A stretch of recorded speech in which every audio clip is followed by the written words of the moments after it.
Hey, welcome to Joe's Baby Friendly Recipes channel. Today I'm going to show you how to make a delicious omelette with 2 eggs, 2 mushrooms that are about 100 grams, 100 grams of yellow cheese. First, we're gonna cut the mushrooms in small pieces. After that, we're gonna mix everything. The egg with the yellow cheese,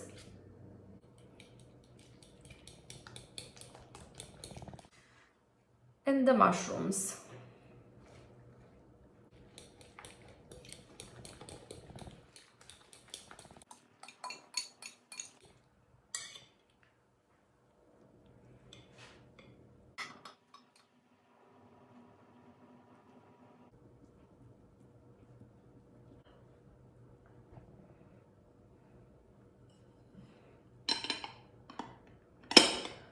I'll put this in the oven for 20-30 minutes at 180 degrees.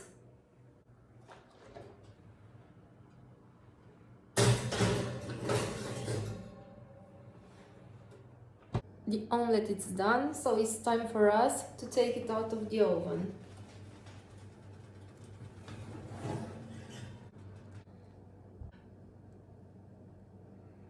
Enjoy it and subscribe for more videos at Joe's Baby Friendly Recipes channel.